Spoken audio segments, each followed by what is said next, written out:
Hello community, welcome to another episode of Blender Today Live, streaming directly from the Blender HQ here in Amsterdam.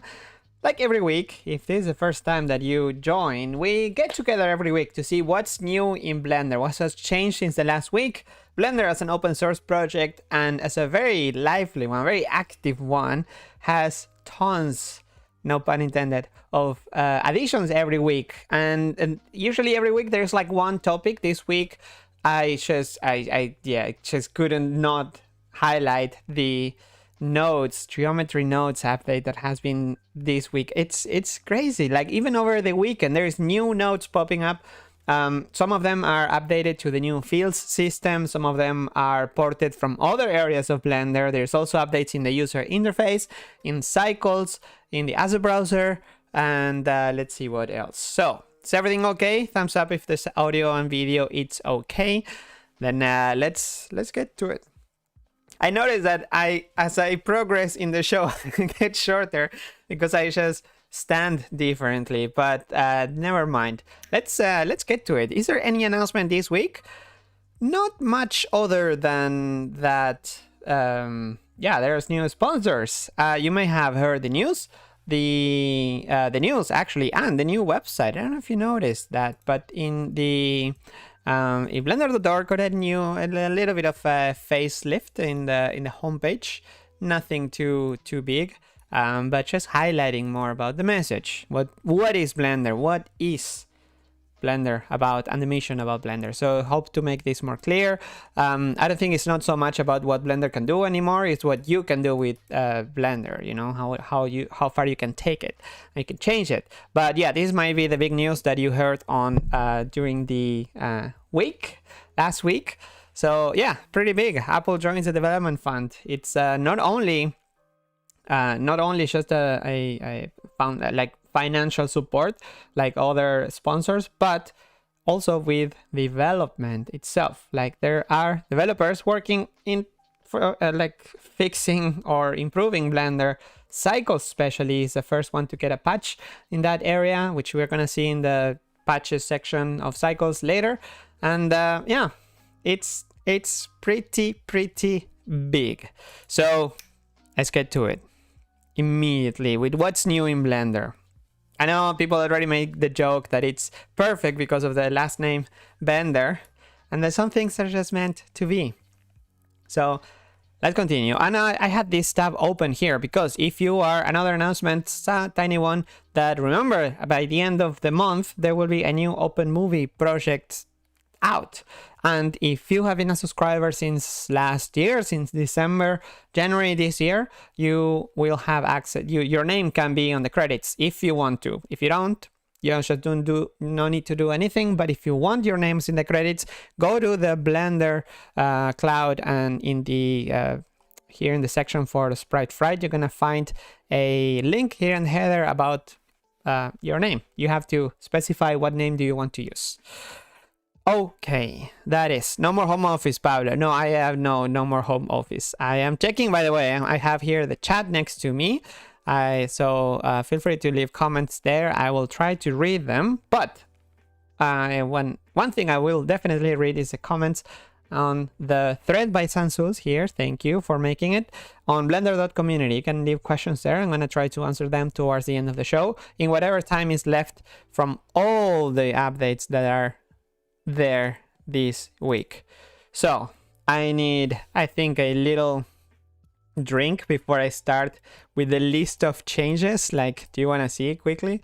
Look at that. That's the list of everything that has happened in geometry nodes. Not even everything, because I don't list the fixes and other improvements. I just list like the new nodes that happened or the ones that have imported or have new features.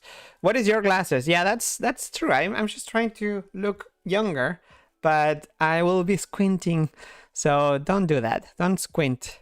If you look at the first episodes of Blender Today, like 100 episodes ago, I don't have glasses and I'm all squinting there like Elder Sprite here. Well, actually, it doesn't have good glasses. Look at that. Sprites have good eyesight. So, okay, time to start geometry nodes. Let's see what is new. Okay, there is one commit that has already a bunch of nodes in them. It's not no longer one commit per node is enough. Look at this. Look at this commit by Johnny Matthews.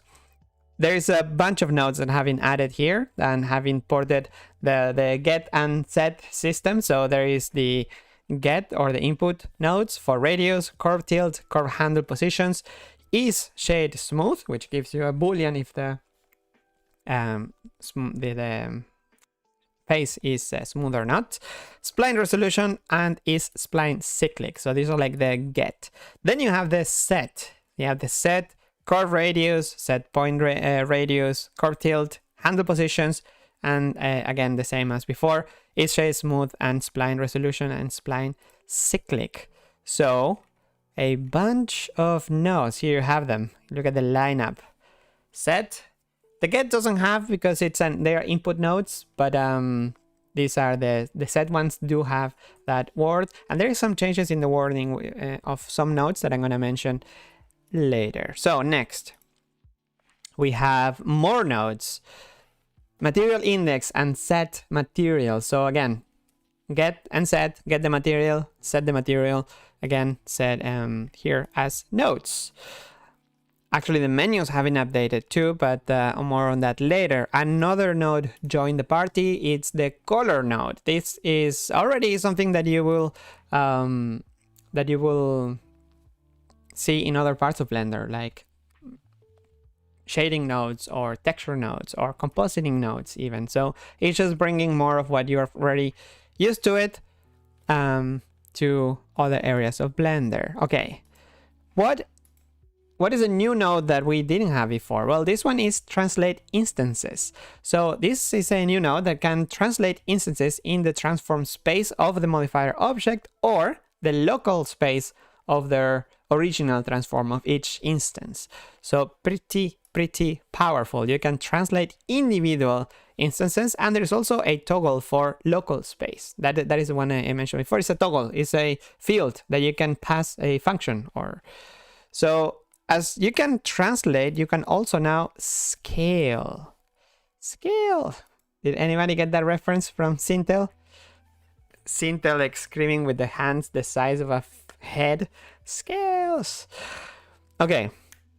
By the end of the show, someone has to answer how many times does Sintel yells scales in the film. I know them by heart, so I will know. Okay, next. The geometry node scale instance is pretty similar to the other ones. It has a selection that you can pass again as a field and the local space again per instance. That is super cool. And since you can translate and you can scale, why not also rotating? So again, you can rotate local space and do crazy rotation per character in this case, because each letter in string nodes, in string stuff, is an instance. Next. I squinted hard one. I squinted again. Okay. Next. The transform, scale, rotate. That's for instances. But you can also have a selection when you instance on the points. What is a selection? Again, it's a field input that you can specify, or you can set an index to, but you can also specify there in this case. Let's see if I can open it here. There's a very nice video by Guitar Geek. And there. So you pass an index to the selection and you can specify, you can use math because it's a function. You can specify the threshold and then change which index to instance the positions. Super nice. I love this these demos. Okay, time to close some windows and continue with speaking of making things work in instances, this week there is a lot of that. Make attribute capture work on instances. So this one by Hans Goody did it addresses this, which the attribute capture wasn't working on instances.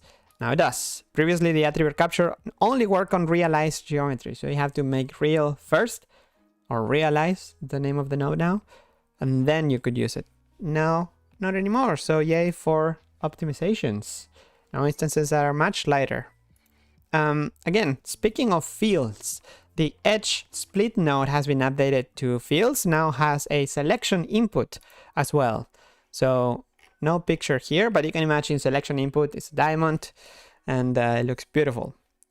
It's pink because it's a boolean. Okay, SetPosition, that node has also been improved. Now it has a new input for offset. You can specify the offset here as a field. So again, you can use the index. I need to tell the automation of the curtains to not close. We tried to fix that by closing the sensor, but I think we need a better way of doing that. The offset in SetPosition, you can specify per index, so per instance. That is awesome. Oh, well, not per instance, per point in this case. So cool. The other, which it's like the other node, which is not a new node, it has been converted into field. There's also a lot of that. Field version of the mesh to curve node. This one adds a field version of the mesh to curve node with a field for the input selection. In order to reduce code duplication, it adds the mesh to the curve conversion to the new geometry module. Wow. See, is there any picture? Yay, there is pictures. There are pictures. There's the one. But yeah, super cool. Mesh to curve now with selection input here as a field. Fieldy dice. I should have called that the show today. Field. Going on a field trip. This one, let's see. Fields attribute. Fields transfer attribute now. This one is super cool because it's yeah, it has less sockets as before. As you can see, the transfer attribute node now doesn't need to have an output of a geometry. You can just, it knows the context of a geometry because of the one that you plugged in, so it doesn't need to pass it on as it used to in the old system, if you remember. I'm drinking coffee in the Blender mugs. Does anybody has this one? I think they were like a limited edition for a Blender conference or so. I think we shipped some of them, but shipping mugs is kind of hard, so there are not so many. It's expensive too. Okay, enough about this converting into field stuff. Let's talk about some new nodes, semi-new nodes that have been ported over to geometry nodes by Charlie Jolie. Here you can see the white noise texture has been converted. I think I saw a picture here. Yes. Nothing special. It's it's very special, but nothing compared to its other shader nodes, compositing nodes, other parts of Blender that have similar textures. So yes, white noise texture, that's one. Then shader gradient texture node has been ported over, so you can have gradients, and I guess it has all the options too, like yeah, radial, I guess, blend, linear, all of the good stuff now part of geometry nodes. Again, what is your favorite texture? In this case, this is one of my favorite, Massgrave, but which has also been ported over, but if I had to name one, it would probably be the Voronoi texture. It has the best name. It's easy to remember, Voronoi. And I don't think there is any picture in this one, but you know Voronoi, the one with the crackle, with the nice lines around it. You can do all kinds of stuff. You can do dots with the Voronoi texture, which is weird, because by default it doesn't even look like dots, but you can make dots. Super cool.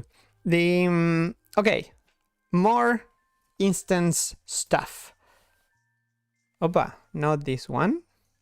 This one. The object info node now has a new optional that allows you to use an instance or not. So it's a toggle. So you can see that lets you choose if the output of the object info is going to be treated as an instance or as real geometry. So you don't have to add a new node after that to make it manually. There is the other update to the Subdivision Surface node, which now it's been replaced by this one, which the use creases option is now a field input applied to edges. Okay, something, one of the curtains just fell. It's super fun. I should show it one day. There is one of the curtains that just falls off time and it doesn't warn you. So suddenly this massive noise.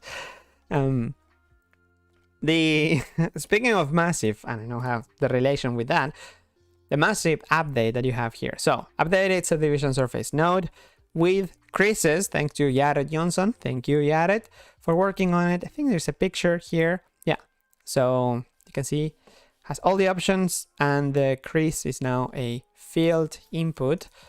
Another update is the endpoint selection nodes, which is meant to replace the curve node, the curve endpoint.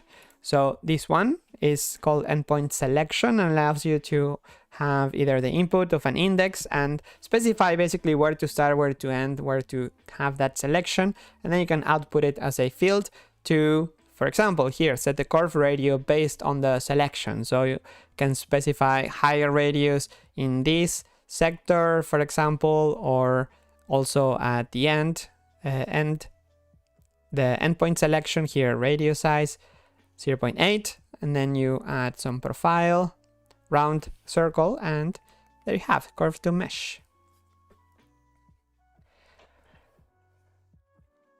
Again. Wait, we have some trivia here. Pops mentions that the guy that coded Voronoi texture in Blender was born in 1860. Wait, no. The guy that maybe made the Voronoi function was born in 1868? Or not in Blender. I know time travel is possible, should be possible, but George Voronoi, really? Voronoi is the name of a Russian mathematician. There you go. So not the one that it takes in Blender, but in general. George Voronoi. Okay, more updates. The rotate Hola node now has well, actually this is a change in the user interface, which there are also changes. I think most of the changes that I'm going to show now are user interface related. This one, it's for more clarity, instead of using points, it's more accurate to use the word local in this case for the rotate Hola. The next update also related to user interface is a fix. Well, it's not a fix, but it's a kind of a fix that makes it more easy to see an issue. For example, there is one specific case where, for example, when you have this, you would have the error on this side, but actually the error would be like, you see the red noodle will be on here, but it wasn't very correct. Also, it wasn't changing the socket shape properly, and now it does, because the index is passed fine, but it's just the issue when it connects with the cube here. And also because when you leave the mouse over, here it would say fields, but the shape would be, say it's a float field, but the shape will be of a data flow. So yeah, those little things here and there, super nice to see that the detail, the amount of detail these people go through. Okay, we have more people correcting me of Hola. Now, we said last week that to me, the way I speak with my terrible accent is Hola. Like hoy, which means today in Spanish. La, like hola, but Hola. The next update, it's related to user interface. Also changes in Blender geometry nodes, but in this case to the name of the nodes. There is a new overall rule that has been changed recently to always put the verb first in the case of the geometry nodes in this case. So what you will see is the that curve fill now is fill curve, curve reverse, reverse curve. This is a personal, I think it's a personal change. I'm not, I don't know if I'm 100%. I think it for reading is easier this way, but when you're searching, for example, if you know that it's subdivide curve, you can do SC and you're gonna see that it's you're gonna get the subdivide curve. So I think for searching is better, and once you like geometry nodes is in diapers. It's in baby steps. So once it keeps growing and other areas of Blender grow as well, I think Bear First could work better for the long run. The add menu has been reorganized as well for there's a new menu for instances. The curve menu has been I can show you right here. I have Blender compiled.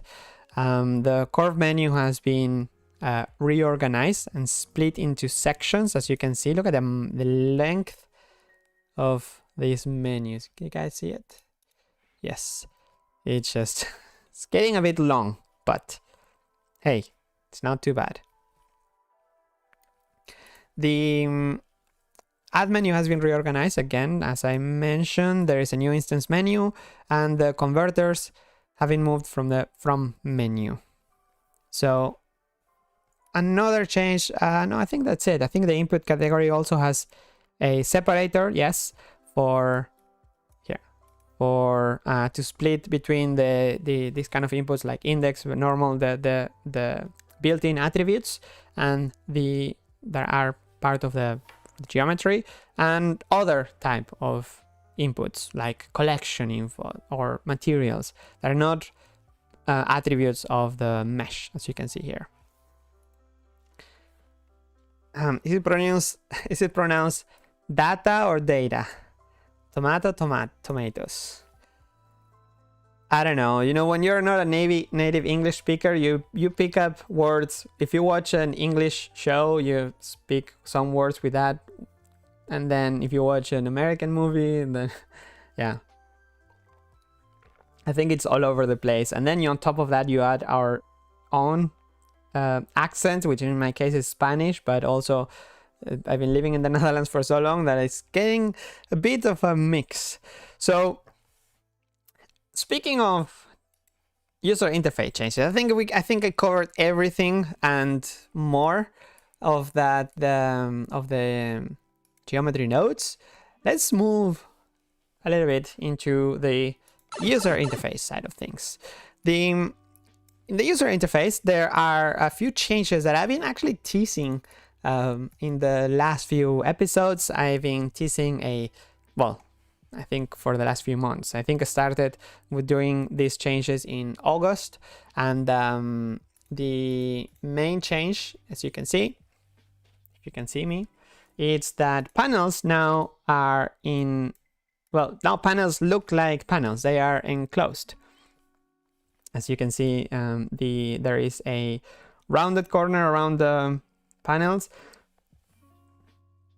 Yes, I want to make sure that I have the latest branch from 18. Yes, okay. The buttons, the little drag icon look a bit different. So yeah, the panels look more like panels. There is the triangle has changed. The triangle icon, this chevron icon, is similar to what you see in other areas of Blender. So it's closer to, it's trying to be more consistent. And the border of the panels, if you don't like them, you can change that in the user interface section in the theme. Under styles, yes, there is a panel roundness. So if you like super round, if you want to go full Android or Apple, or yeah, actually I think both are now super round. I think Android is even going for more round, the default Android, the vanilla Android. By default in Blender 0.4-ish, which is the default. I think it's a good number to match the rest of Blender, which we have like the corners of the editors, the all the widgets have the same roundness, and the nodes, for example, I think they all match more or less, and it's a nice little tiny little thing that helps with that. If you don't see that, it's because the theme that I'm showing now, hasn't been published. It hasn't been updated yet in master. So what you will see probably it's going to be the default, which looks like it used to be. The default is the same, but you're gonna maybe notice that there is a little bit of margin on the sides, and the bottom here, it's yeah, rounded. It is slightly rounded. Such a tiny thing. Well-rounded program. Nice one, evildoer. The next change that has happened also has to do with rounding. It's the items in the list. I don't know if you notice, the items in the list now has padding around them, which I think makes it look more aligned, especially if you have for something like the search. Now the padding in the here in the item matches the padding of the search. So that is more aligned and it looks a bit nicer, I think, overall. If you don't like that, there is a setting. There has always been a setting actually for the roundness of these items, but it was never used. If you look at the code, it was ignored, and the colors will go all the way to the sides, and you can tweak that from the menu item option here. If you put it all the way to 1, you're gonna see that there are like pill shape. Yeah, it's a bit weird, but if you like that, you can go for it. 0.4 is the default, and that is what you're Blender shipping with, and it's gonna keep that way. The next update, oh, this one, it's so subtle, nobody's gonna notice until you notice, until I tell you. So do you remember how in, let's see if I have an old Blender compiled, maybe? Is this? No, I don't think this is, or maybe it is. So what has changed recently in Blender is the headers color. Oh no, there you go. So this is the old Blender, what I have here. Have you ever noticed how the color of the headers changes when you're not over that editor? Like here, look at the header. It's dark when the mouse is over, and then it's highlighted when the mouse is when the mouse is away, it's darkened. So there is a change of color when something is not active, and I think it's everywhere in Blender. We can generalize that everywhere in Blender there is a color change, brighter color change when the widget is being hovered. In this case, this wasn't the case for the editors, for the headers. Now it is. Now the change and happens only when the mouse is over, and when the mouse is away, it will just use the theme color, which makes it so much simpler to theme. If you want to match the background color with the header background color of the editor, then now you can. Before you had to manually, yeah, such a small thing again. Feels a bit silly to be talking about these things because it's so small compared to the massive improvements we've seen, but it all adds to make things nicer. Like this patch by Leon, this he fixed this. Look at how bad the padding was on the widgets with a curve, especially on nodes. You will notice that there was like a massive gap that will happen when you zoomed out, and now it's been fixed. So now the padding is always the same. Such a small detail that yeah, it makes the UI much more readable, much nicer, much more pleasant to work with. Another change that happened this week is in the animation editors. One of them was that it's a very small thing again, but you will notice that, well, I noticed time ago that the playhead, so the current frame indicator, that line was just one color, meaning that if the whatever's in the background matched the same color or a similar color to the current frame, it was hard to tell exactly what was behind, or where did it start or ended. I don't know if you're ever gonna even see it on YouTube, but yeah, here you can see it. So this is before and after. So what I added is just basically just a little outline around it that it it takes the background color of the editor, so you can theme it. Such a small thing that I think it will improve the readability in the animation editors. Speaking of animation editors, this one is more visible. You're gonna notice if you are doing animation or video editing. This one, I think a lot of people, I know I saw this one on right-click select a few months ago and I gave it a try. This change aligns the numbers to align them to the view, basically, so they're not tilted.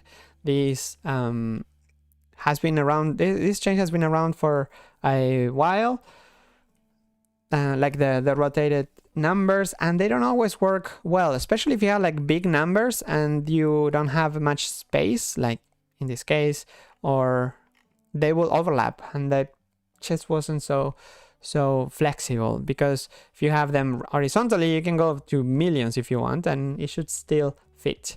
The numbers are aligned over in the center, also here for the lines, and now has a little drop shadow to help contrast and readability when you have objects behind. So okay, what else? First of all, thanks to all the developers that gave it a their blessings and reviews. Campbell, Julian, Hans, Leon, everybody that gave it support. So super grateful for that. And another change, speaking of the video sequence editor, is that in the video editing workspace, the toolbar is hidden by default. So it used to be like this, where the tool settings will show, but in the case of the sequence editor, there are not so many tools, and it's usually super empty. So now it's hidden by default in both the preview and in the editing area. In the preview, there are more tools now. There is actually some more tools like transform and sample and annotate, but again, you still have those in the sidebar. You have them in the in the properties, even worse, because this is only for the 3D view, so it doesn't make sense when you're in the video editing. But I think it's a nice little trick, also requested by the community for a while.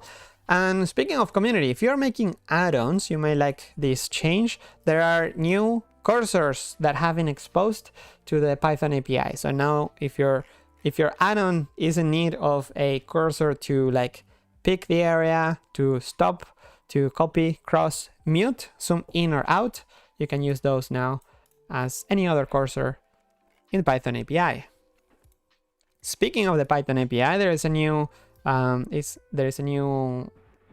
function that allows you, that is exposing the select operator in the file browser.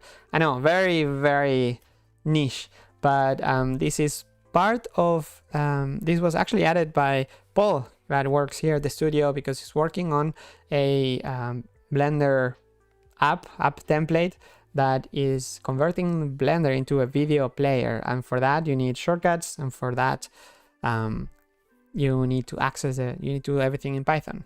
So pretty neat. Okay, time to switch. Actually, this is also kind of related to user interface, but in the asset browser. The menu for the asset browser, adding, actually I can just show this here. In the asset browser, the menu for the current file is now only one list. It used to be 2 columns, but one of the columns only had the current file. There was only built-in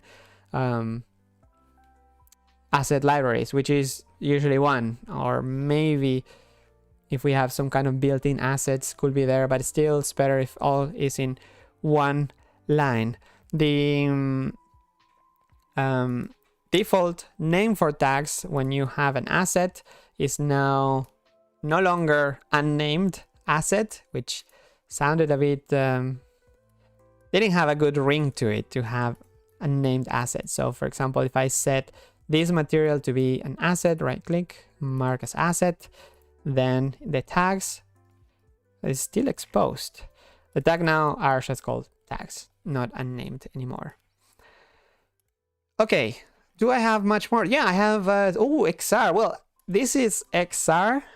So, okay, let's do the Mario pipe. XR. Not yet exposed to the user, but I like to share the good news and to show that there is progress in this amazing project that has been going for a while. This one covers XR events. So again, it's not exposed to the users, but yeah, basically it tackles everything that has to do with events. It's part 3 of the controller support project for Blender. Once the VR add-on in Blender gets updated, you're gonna get the functionality there. But if you're building your own add-ons, for example, using XR, you already have this available. But maybe better to wait for the official add-on so you can see how it should be used. But yeah, this one together with the controller drawing, this is more visual. Let's see, there's actually a drawing that now Blender can draw controllers. Yay.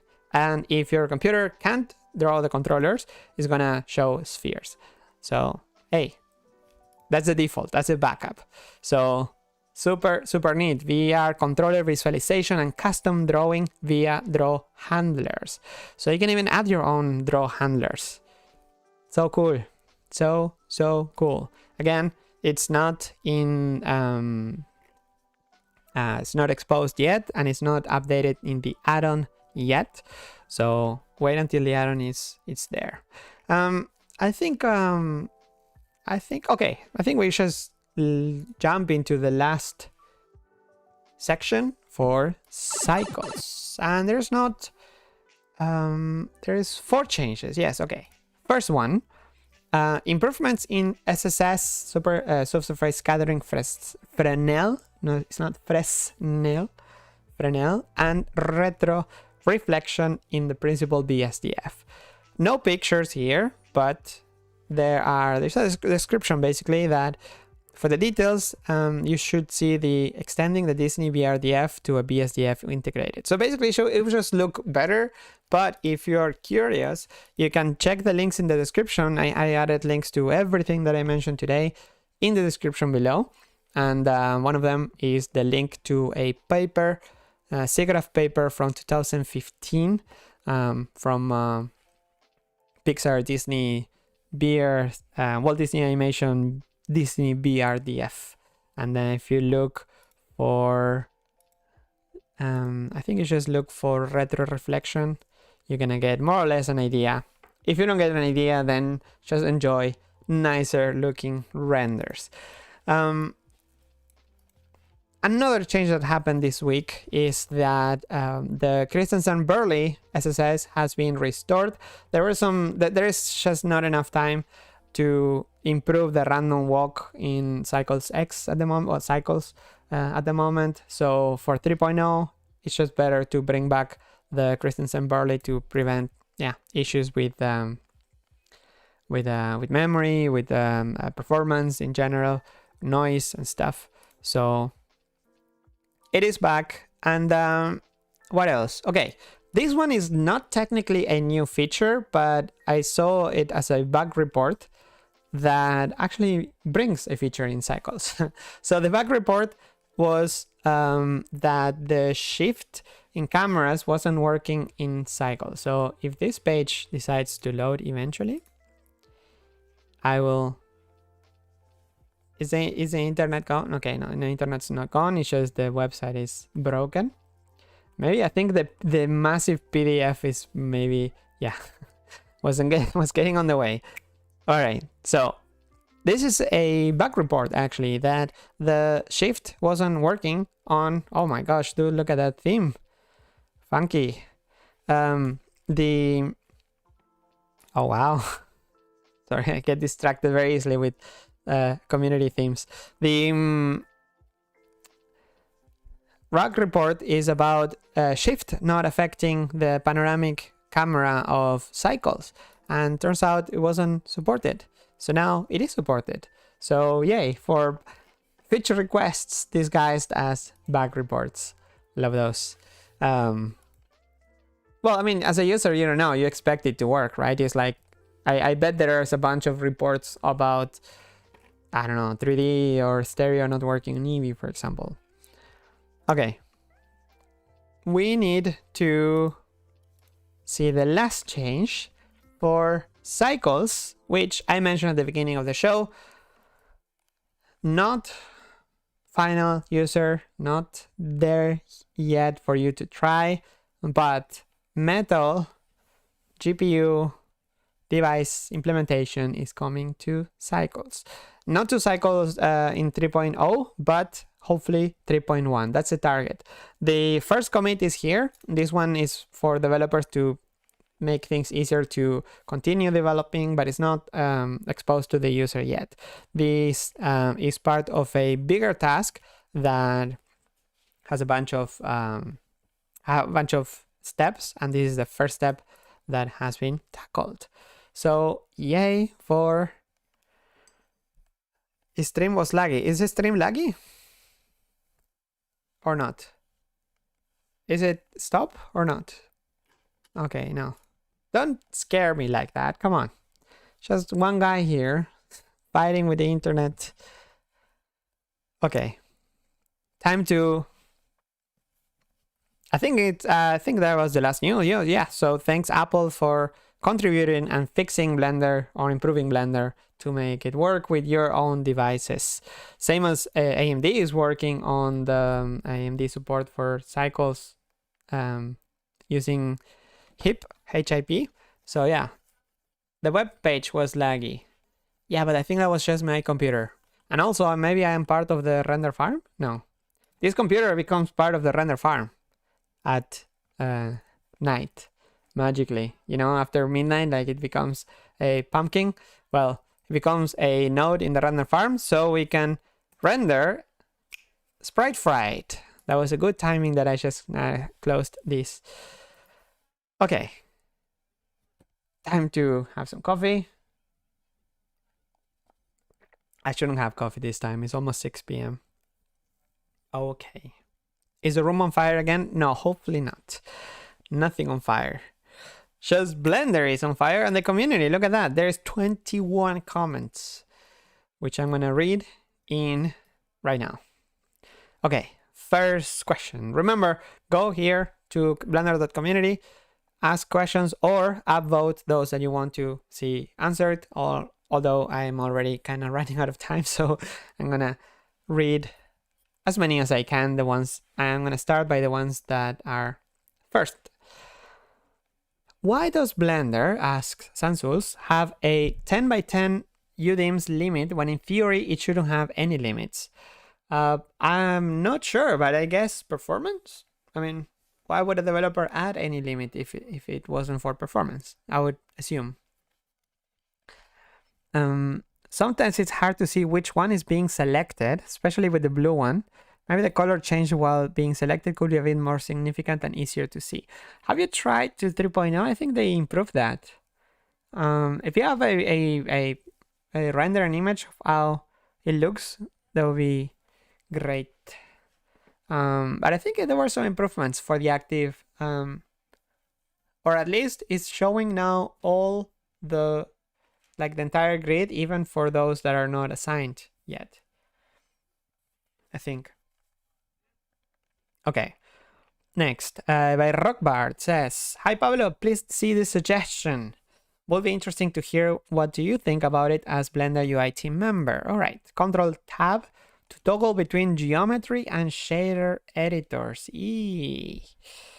Since we already have this logic for the dope sheet and curve editor, we could use it in other parts of Blender. Yeah, we also have it in... No, I think we only have it there. Yeah, it's true. But I don't know, because geometry nodes, they are kind of connected, but I mean, if you're doing shader editor, Control Tab should go to texture nodes. If texture nodes were decent, then it should toggle between texture and shader, right? Not geometry nodes. Or could toggle between all three of them. The problem with introducing new shortcuts is that then afterwards, if you want to change them because texture nodes is going to be better in the future, then you are stuck with that change, and people develop user like muscle memory, and it gets it's not so easy to undo the muscle memory. In the meantime, what you can do if you want to have a shortcut is simply to have Shift F3. And yeah, what I do is usually with the Shift F3, it toggles between all the node editors. And what I do is usually I am in geometry nodes, and I just jump until I see material, and then scroll, and then again. It doesn't take many. Let's see. 1, 2, 3, 4. So it's 4. So it takes you 4 to go back to where you were. Maybe a pie menu in the node editor. That can be nice. That could be nice.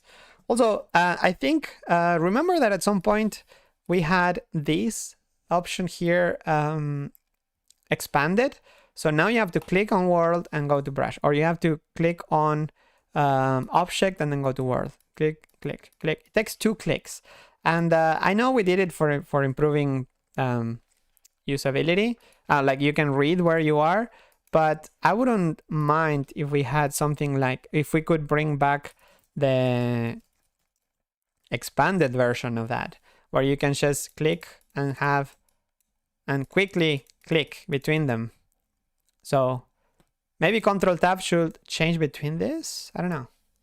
But what you guys and girls, and when I say guys, I generalize, sorry. It's the best in this case to have it expanded or collapsed. The same I will go for other sections. So like brush. Well, this one, I mean, this is texture node, so it's not really widely used, but for shaders and world, I think it would be nice to expose it here. Let's continue. Expanded. Let me see those. I'm not gonna make a poll. Polls are evil because they don't include everyone. Just let me know. And maybe leave a comment if you're watching this offline, not at the same during the live stream. Let me know. As you can see, it's really just one liner. Let's continue. Hello, Hans Pablo. How are you? I want to ask how to append compositing nodes setup from another blend file. Just like any other content we append from other blend files. There is no data block for compositing workspace like shader node. Yeah, there is like shader workspace. Not for workspace, but you can, the component, you can't copy paste. Well, you can actually copy paste a node from the same Blender. So if you have a file, you copy, you go to another blend file, or you make even a new blend file, you can copy the nodes that works. If you want to do it from compositing, it also works, but if you want to take it to another file, you have to make a node group. So as long as you don't have render layers connected, you can make a node group with Ctrl G, and you will find that this name, whatever name you choose here, is going to show up when you do file, link, or append. Append in this case probably is what you wish. You're going to find there is a node tree section, and it includes, this is confusing, I know, because it's showing all the node trees regardless of their category. It doesn't show if it's a compositing node tree or a geometry nodes node tree. It could at least show a different icon, or here, or a type in a column, right? Yeah. Let's see. Next. Macho0 so hello Pablo, it will be great to have the Blender console integrated with Blender for add-ons developments as an editor, same as the Python console to preview output and errors easily. Cheers. If it was an option, yes, but I wouldn't have it enabled by default, I think. or I don't know. You know, the beauty of having a separate window is that this is always responsive. Even when Blender maybe is stuck rendering something or like doing something heavy in the, if the UI doesn't respond, this will always respond, and you can open a new tab and do thingies here. So this is super, the fact that it's in a separate window, it's, yeah, it really has its benefits. So it should be optional, I think. I know it can be annoying to have a separate console, it's Python console. There was also a proposal to have the Python, the regular console, and maybe other consoles as part of info. So this info is weird as info. This shouldn't be info. This should be like logs, something else. But yeah. Next. The next question by Basil the Science, Basil, like Brazil, goes as follow. Basil Designs is a supporter of the Blender Cloud and the code Quest. Hope you're having a fantastic Monday. I am. Thank you very much. I have a question coming from the perspective of a professional automotive visualization artist working for one of the major OEMs. Do you foresee any changes in how Blender works with groups parented objects? Yes, as I can already reply to that. Ignoring the usual points about groups in Blender, one thing I have noticed is that child objects are not highlighted when the parent is selected. So other than the relationship lines, which becomes unreadable in big files, I totally agree. There is no visual clues about what is affected by your selection. This becomes a big issue when working with large data structures such as the ones I would expect at work. A car data set will consist of thousands of parented objects in a big tree, many layers deep. If I try to walk up and down the tree without using the outliner, when selecting an empty that represents a group in the other software packages, I am unable to see the children that it affects. That is a very good point. Let's, I haven't follow the latest changes, but okay, so this, yep, yeah, it's true. It doesn't even highlight. Okay, that yeah, that needs to change. That, like, I wonder, is it an overlay? Should it be an overlay? Relationship lines. No, I think even for relationship lines, the outline should affect, the color should affect the relationship lines for the active, I think. Otherwise, what's the point, I think? This is unreadable. It's true. Good point. Yeah, the for selected object it should show up. I think if you do select parent, it will select it, but it shouldn't. Yeah, I shouldn't leave this selection. It should just show up. I know.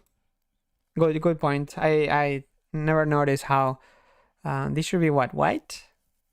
Orange probably, because it's selected, not active. Next.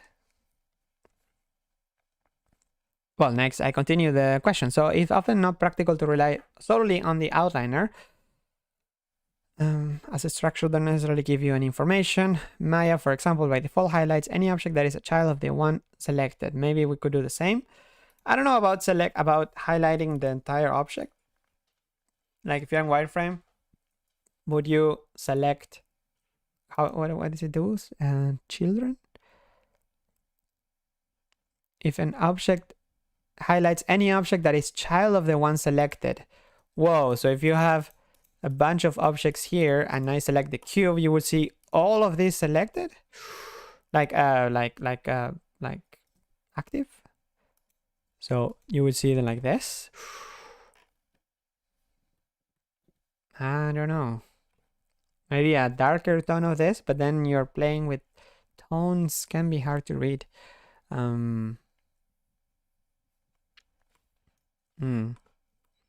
That is a tricky question. I agree it should be highlighted somehow, but I don't know which color though. Selected? Active? Okay. think at some point it was proposed to have the active as white when moving, to have it white, and then while it's transforming to have it colored. But yeah, this is one of a few major points that holds me back from suggesting Blender at work. The software is fantastic and it's been so much fun to watch it grow over the past decade. There are just a few sticking points in my area of work that stop being a viable solution. That being said, keep up the good work and I hope you have a great week. Thank you. I hope you do have a great week as well. The highlighting of objects that are part of the either, does it also highlights the parent or it's just bottom? So if you select the empty or the object parent, will it highlight the children? Next question by Slug Nugget says, yo, Paps, how come Blender on my PC called Blender with a lowercase b? Don't know. Why would it be like that? It's a bug. We should fix it. Blender should be with capital B. Which operating system do you use? Oh, by the way, you see people when I am on Windows, people rage about why are you on Windows? Now that I'm on Linux, no one bats an eye. No one says like, oh, that's cool that you're on Windows on Linux, and look at that beautiful file manager that you have. Okay. It's already 1 hour, so let's do 5 more questions. So I'm not too late, just late. The next question by Moesa says, hi Pablo. Pablo Vasquez _, that's my tag on Twitter. We plan to add mentions directly to Blender community, by the way. In ambient occlusion, I can see puff of no lamp, point of field, point of in a proof of okay. In ambient occlusion, I can see POF of no lamps scenes under cycles, but none in pure Eevee. I can see of no lamps. I am a bit confused. Oh, no lamps, but none in pure Eevee. Could you demo a basic ambient occlusion scene in Eevee without a lamp, please? I am so confused. Can you please explain? I will go back to this, maybe in the comments in the chat you can mention, but I'm confused. Hex Bob says, I asked last week about the possibility of a multi-line string node. Sorry for the bad description, but I think you thought I meant a node that outputs multiple lines of text, which can already be done. But what I meant was something more like this rough edit. Essentially, it's a string node that allows you to view multiple lines in the node editor.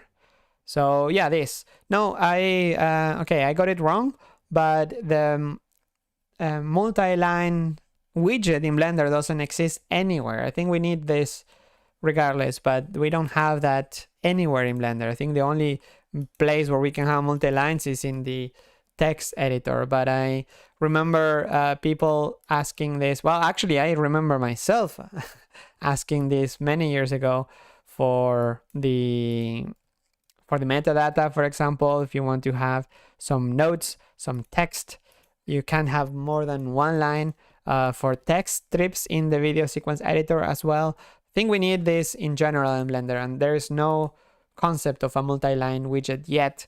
So I think not only the string node needs it, but Blender itself needs it. And I don't know how hard is that. How hard would that be to implement? If there's any developer that wants to get involved in that, I think it would be a welcome addition to Blender in general, not only to string nodes, but once it's supported, for example, here in the nodes, string node, in the metadata nodes, it would be better. Would be no better. Would be easier to implement. I know it's not necessarily the Blender way of doing things. No, it's not about the Blender way. It's just the Blender doesn't have a way literally on showing the multi-line fields. Next, can users code their own geometry nodes and share them with the community, like add-ons? No, not yet. It is planned, but it's not available yet. Hi Pablo, is there any news about hair dynamics? No, no news. The next project after geometry nodes is still not completely defined. So, but there is a few options: hair nodes or physics nodes or collection nodes. Still not clear. There is a few options, so have to be decided. Okay, I think I did the 5 sections. I have 5 questions and I reached the limit. I think, yes. Okay, last one here. That is a bit longer, but let's see. Hola Pablo, as you were working on themes and we were talking about exposure of options the other week, why is there no way to distinguish between curves and mesh wires in the viewport? It would be so great if you could define a custom color for curves in the themes. I often use curves coming from my NURBS modeling software, and I use them as a modeling guide for my meshes in Blender. It's very hard to tell a mesh wire from a curve, which can get frustrating in more complex models. I imagine it will be quite easy for Blender developers to expose an option for curve color in the themes, as Blender already has so much customizable entities there. That is a very good point, actually. I never thought about it. Will be so beneficial for my workflows if geometry that's sitting in a color collection will inherit that color. Yes, yeah, that would be pretty cool to have a overlay setting that shows like object color, but you have collection color maybe. That would be pretty neat. I don't know how hard is that to do though. But this one actually I never thought about it. It's a brilliant idea, I think, because wires and curves are very different. They behave different. They have different tools, different everything. So I think they should be different in general. And there is no such thing, right? There is curve points that you can tweak. You can change the vertex, the bevels. No, you can change the object itself, the entire object. Free handles, freehand edge length text. NURBS lines, UV lines. Yeah, no, not for wires. Camera path. No, I think it would be a good addition. I mean, adding new theme settings. It's not that we are short on settings per se, but for curves in particular, it would be a good addition indeed. Like I still think we should color lights separate. Like it should have a different color. It should have, like, I don't know, something that looks more light. The problem is that light looks similar to our selection colors. But I think it should be different. Also with empties and with cameras and stuff. But that is a whole discussion that needs to be taken, and I think it's gonna happen for 3.0. Okay, time to wrap it up. It's well over 1 hour. I'm glad that you made it until the end. If you're watching this and you didn't skip the video until the end, I am glad that you sticked around for such a long show, but packed with features, with everything. We have how many new nodes? I don't know. The time for Beacon 2, so for Blender to become beta, is meant to be on Wednesday, although there are discussions about maybe postponing it a few days. I don't know if there is any final say on that by the time of making this video, but stay tuned. Otherwise, if it's not this Wednesday, it's gonna be next Wednesday. But so far, still happening. Still, that shouldn't change the day of the release of Blender 3.0. But I personally think that the more time that passes in making all those changes without rushing it, without having to work on overtime or weekends, or like rushing a feature in without having without much testing, for example, I think it's always good. Although we have to let go, right? We have to let go. 3.1 is going to be better than 3.0, 3.2 is going to be better than 3.1, and so on and so forth. So there is no shortage of features. And you know, it's open source. You can choose any. You can use the latest and greatest and not even have to worry about versions. Until you have to worry about versions for big changes. Okay, time to wrap it up. I am glad you stay until the end. Watch out your ear holes if you are using headphones. Otherwise, I will see you again in the next week at the same place, at the same time, for another episode of Blender Today Live. Thank you and ciao. Watch out. Was it loud enough? Okay, ciao, thank you, and take care. Bye.